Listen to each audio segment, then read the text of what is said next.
Well, low levels of skill, but high levels of speed, and that is a recipe for disaster. You've probably noticed more e-bikes and e-scooters around the valley, especially around local schools. I take a look at efforts to keep riders and drivers safe.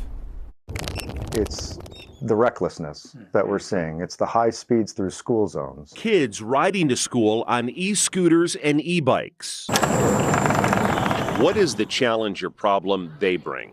They're fast. A lot of parents, I don't think, really even understand what it is that they're putting their kids on. For that parent, that kid, maybe it makes the morning commute easier. It's fun to ride, and also it's like decently fast, so it gets me like to where I need to go pretty quickly. But that convenience comes with a cost. Low levels of skill and a high level of speed. And a kid trying to operate that and navigate traffic is a recipe for disaster. The price to pay may be your child's safety. Let's sit down and talk about it before it gets to one of these events where people are losing their lives. They're getting severely injured. And that's why we're talking about it.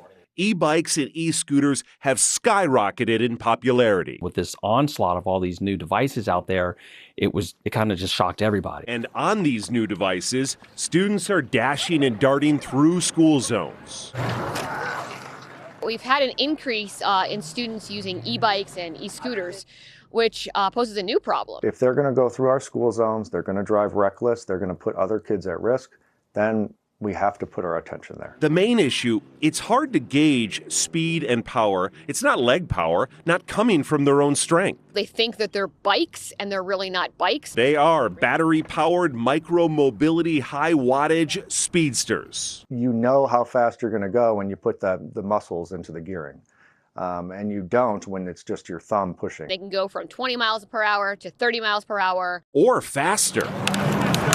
These are 6,500 watts. They go 65 miles an hour, and they can alter them to go faster.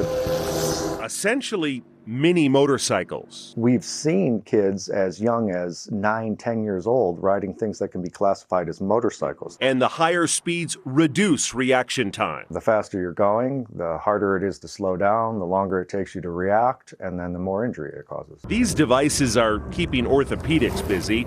Pelvic fractures, broken bones. We've had about 95 kids hit since the beginning of the school year. Many do not wear a helmet or wear a helmet that is insufficient for the speeds being throttled. And you're going 35 miles per hour and you flip over it, that's not going to do you much good because those helmets aren't designed for that. They're designed for bicycle riders. A lot of the time we don't have helmets on. But do parents know?